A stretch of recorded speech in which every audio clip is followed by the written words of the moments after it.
তো গাইস আজকে আমি দেখাবো আমার এই ট্যাঙ্কের পানি কিভাবে কমিয়ে ফেলি এবং চেঞ্জ করি। আর আজকে দেখাবো আমার ট্যাঙ্কটাকে কিভাবে সাজাই, আরো সুন্দরভাবে আমার এই ট্যাঙ্কটাকে সাজাবো। তো তোমরা দেখতে থাকো। তো প্রথমত আমার এই অক্সিজেন পাইপটাকে আমি সরিয়ে ফেলবো। তো ফটাফট করে আমার এই অক্সিজেন পাইপটা সরিয়ে ফেলি। তো অক্সিজেন বের করা শেষ, এখন আমি একটু ট্যাঙ্কের থেকে একটু পানি কমিয়ে ফেলবো। পানি কমানো শেষ, এখন আমি একটি ঝাঁকনি দিয়ে আমি মাছগুলোকে ধরবো। আমার কাছে আপাতত জাল নেই, তাই আমি যে ঝাঁকনি দিয়ে মাছটি ধরতেছি। তো পরের ভিডিওতে আমি একটি জাল কিনবো, সেই ভিডিওটা আমি তোমাদেরকে দেখাবো। তো আপাতত আমি কাজ চালাচ্ছি এই চা পরিষ্কার করা ঝাঁপি দিয়ে। তো তোমরা দেখতে থাকো। তো এখন ট্যাঙ্ক থেকে পানি সব বাইরে ফেলে দিব। একটা পাত্রের ভিতরে আমি এই পানিগুলো ফেলবো। তো আমি একটি চামচ নিয়েছি, বড় চামচ।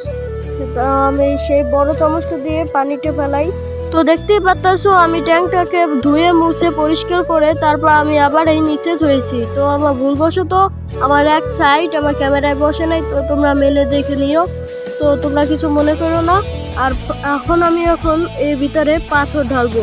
তো প্রথমত অক্সিজেন দিয়ে নিলাম, তারপর গাছ লাগিয়ে ফেললাম। এখন এর উপরে আমি গাছটা যেন পানিতে ভেসে না যায় তার জন্য এর সাইডে সাইডে পাথর দিব। তো আমি এর সাইডে পাথর দিয়ে ফেলি। আর তোমরা ভিডিওতে একটা লাইক করে ফেলো।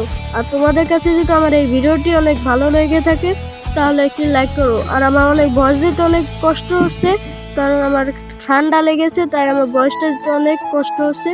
তো পাথর দেওয়া শেষ, এখন আমি এর ভিতরে পানি ঢালবো।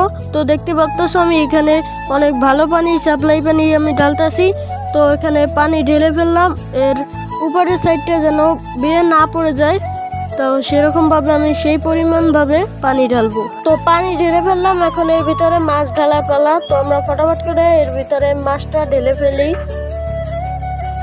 তো গাইস দেখো, অ্যাকুরিয়াম সাজানোর পর আমার অ্যাকুরিয়ামের ভিউটা কেমন লাগতেছে, আগে কিরকম ছিল আর এখন কিরকম আছে।